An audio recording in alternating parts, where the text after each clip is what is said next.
निसंदेह नरेंद्र मोदी की लोकप्रियता असंदिग्ध है। उनकी छवि के मुकाबिल इस वक्त कोई है भी नहीं, लेकिन बीजेपी और नरेंद्र मोदी की चिंता इस छवि को बरकरार रखने की है। उनकी चिंता 5 साल में लिए खट्टे मीठे फैसलों के असर और जनता में बढ़ी नाराजगी को लेकर है। विकास के नारे पर जीत कर आई बीजेपी सरकार जानती है कि उसके कुछ फैसले जनता को बेहद भारी पड़े। 400 से ज्यादा चलाई गई जन कल्याण की योजनाओं में से अधिकांश का अपेक्षित परिणाम भी नहीं मिला। लेकिन मोदी की छवि न सिर्फ एक सख्त प्रशासक की बनाई गई, बल्कि उन्हें एक महामानव के रूप में भी पेश किया गया। अब ये छवि कमजोर पड़ी है। 2018 के 5 राज्यों के विधानसभा चुनाव में 3 राज्यों में बनी कांग्रेस सरकार इसकी जीती जागती मिसाल है। कहने को तो ठीकरा, शिवराज, वसुंधरा और रमन सिंह पर फोड़ा गया, लेकिन सब जानते हैं कि इन राज्यों में भी चुनाव मोदी की छवि पर ही लड़ा गया। इसीलिए नया विमर्श गढ़ा गया। कहा गया कि नरेंद्र मोदी का कोई विकल्प बनने लायक है नहीं। विपक्ष तो क्या, पार्टी के भीतर भी नहीं। चापलूसी की राजनीति ने इस बात को लगातार बार बार दोहराया। किसी का कोई विकल्प न होने की बात कहना दरअसल लोकतंत्र को चुनौती देने जैसा है। 125 करोड़ लोगों के पुरुषार्थ पर सवाल खड़े करने के बराबर है। क्या नरेंद्र मोदी के पहले कोई नेता नहीं हुए? क्या 2014 के पहले देश आदिम युग में जी रहा था? देश में कांग्रेस की हुई दुर्गति के पीछे भी यही अहंकार रहा है। प्रधानमंत्री जवाहरलाल नेहरू के वक्त भी यही कहा जा रहा था कि नेहरू नहीं तो कौन, लेकिन देश को लाल बहादुर शास्त्री जैसा प्रधानमंत्री मिला। शास्त्री जी की छवि नेहरू से तनिक भी कमतर नहीं थी। 1977 में इंदिरा गांधी के लिए भी राजनीति की व्यक्ति पूजक संस्कृति ने यही नारा दिया, लेकिन कमजोर और बिखरे विपक्ष ने इंदिरा को न सिर्फ हराया, बल्कि मोरारजी देसाई के रूप में फिर एक प्रधानमंत्री खड़ा कर दिया। यही हाल राजीव गांधी के समय भी रहा। 400 सीटें जीत कर आया राजीव का भी कोई विकल्प नहीं कहा जाता था, लेकिन विश्वनाथ प्रताप सिंह ने बोफोर्स के मुद्दे पर मंत्रिमंडल से इस्तीफा देकर राष्ट्रीय मोर्चा बनाया और देश के प्रधानमंत्री बने।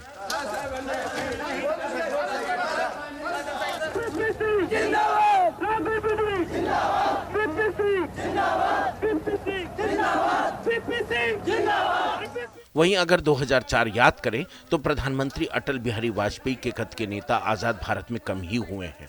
उनके मुकाबिल सोनिया गांधी की अगुवाई वाली कांग्रेस थी, जिसे तकरीबन नेतृत्व विहीन समझा जा रहा था और सोनिया के विदेशी मूल को मुद्दा बनाया जा रहा था। इंडिया शाइनिंग और गुड गवर्नेंस के नारे खूब उछाले गए, लेकिन अटल जी जैसी शख्सियत को भी दोबारा मौका देने से जनता ने इनकार कर दिया। तब बना कौन प्रधानमंत्री? मनमोहन सिंह। किसी ने सोचा भी नहीं था कि मनमोहन प्रधानमंत्री बन सकते। बहुत से नेता तो आज भी उन्हें सोनिया गांधी के रिमोट से चलने वाला पीएम ही मानते, लेकिन जनता ने उन्हें प्रधानमंत्री बनने का दूसरा मौका तक दे दिया। तब से केंद्र की राजनीति में सरकार रिपीट करने का ख्वाब देखना शुरू हुआ है। ऐसे में अगर मायावती भी मोदी का कोई विकल्प नहीं वाले नारे पर सवाल खड़ा करती हैं तो क्या गलत करती हैं? देश की व्यक्ति पूजक राजनीति के बावजूद जनता ने देश को 13 प्रधानमंत्री दिए। वो आगे भी नया नेतृत्व तो गढ़ रही है। दरअसल समाज की तत्कालीन सामाजिक, राजनीतिक और आर्थिक परिस्थितियां ही नेता को जन्म देती हैं। व्यक्ति नहीं, समाज नेता गढ़ता है अपनी आशाओं और अपेक्षाओं के अनुरूप। लेकिन नेता समाज को जब अपने अनुरूप चलाने लगता है तो वो अधिनायकवाद कहलाता है। ढीली ढाली आर्थिक, राजनीतिक, प्रशासनिक व्यवस्था से ऊबी जनता ने 56 इंच की बात कहने वाले नेता को विकास के नारे पर चुना, लेकिन अब इसी मुद्दे पर उसे फैसला लेने से पहले भरमाया जा रहा है। विकास को भुलाने के लिए पाकिस्तान और देश से लेकर श्रीलंका तक के आतंकवाद को उठाया जा रहा है। आप मुझे बताइए, आतंकवाद खत्म होना चाहिए कि नहीं होना चाहिए? नेस्त नाबूद होना चाहिए कि नहीं होना चाहिए?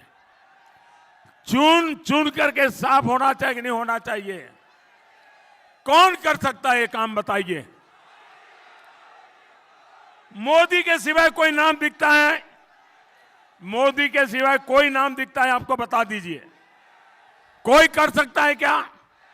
ऐसे लोगों के हाथ में आप अपनी जिंदगी दे सकते हो, अपने बच्चों की जिंदगी दे सकते हो, अपने परिवार की जिंदगी दे सकते हो, हमारे राजस्थान की जिंदगी दे सकते हो, हमारे हिंदुस्तान की जिंदगी दे सकते हो। मैं सबसे सवाल पूछता हूं, जवाब देंगे? आप मुझे बताइए, आप मजबूत भारत देखना चाहते हैं या फिर मजबूर भारत? आपको पाकिस्तान को जवाब देने वाला भारत चाहते हैं या फिर पाकिस्तान के आगे दबने वाला भारत? आप आतंकियों को मुंह तोड़ जवाब देने वाला भारत चाहते हैं या आतंकी हमले के बाद चुप बैठने वाला भारत चाहते हैं? आपको देश को कमजोर बनाने वाले कांग्रेस चाहिए या फिर देश को मजबूत बनाने वाली भाजपा चाहिए? साथियों, आपका एक एक वोट दिल्ली में मजबूत सरकार बनाएगा। राजस्थान ने 2014 में पूरी मजबूती से इस चौकीदार को दिल्ली में बिठाया था। इस बार पुराने सभी रिकॉर्ड टूटने चाहिए। दरअसल सत्ता जब सच का सामना करने से डरती है तो राजनीति नारों और भक्ति के भरोसे चलती है।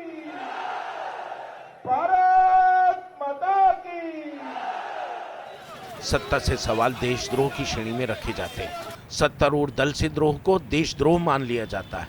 दमन चक्र शुरू हो जाता है। न्यायपालिका तक में दुरभिसंधियों की खबरें आती हैं।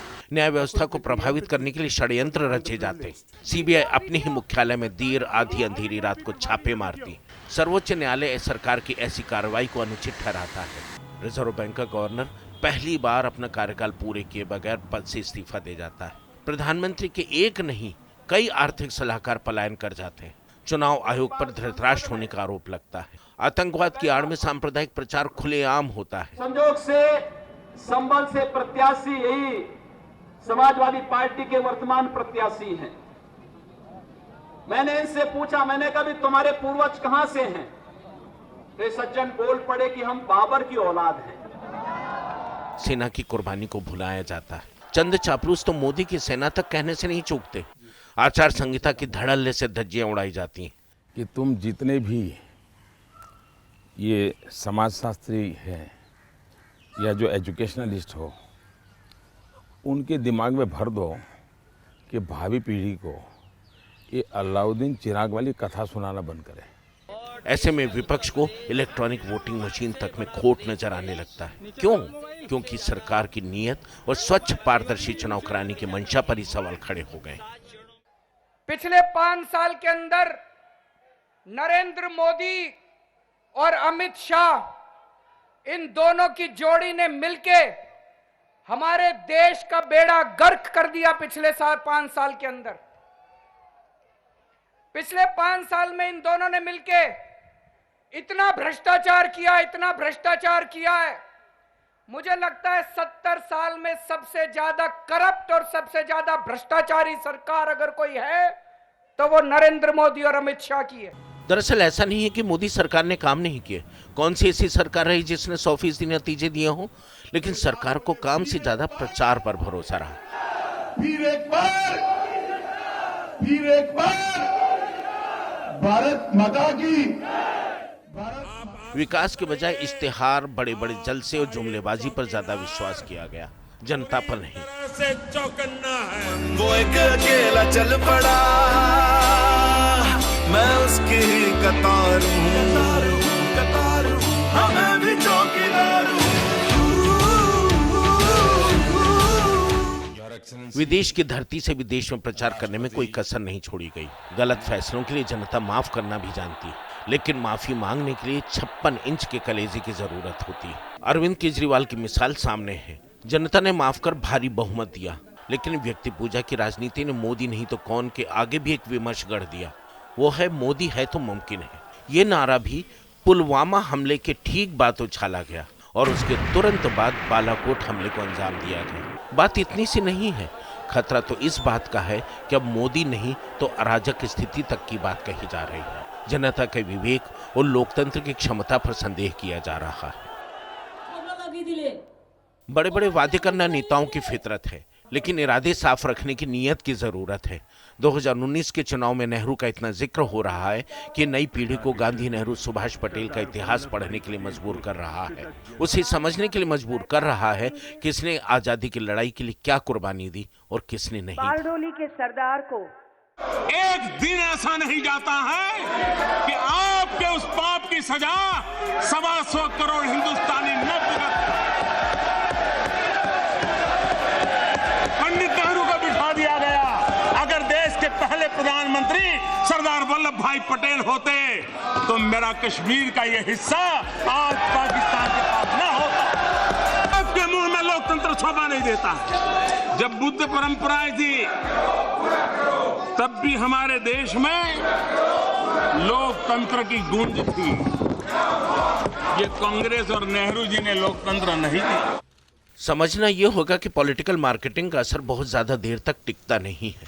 जननायक बनने के लिए उदार चरित होने की जरूरत होती है। अगर सचमुच सबका साथ सबका विकास होता तो कद छोटा होने के बावजूद जनता कंधों पर बिठाती और वो नेता लाल बहादुर की तरह बड़ा होता। अंशुमान त्रिपाठी, सूर्य समाचार।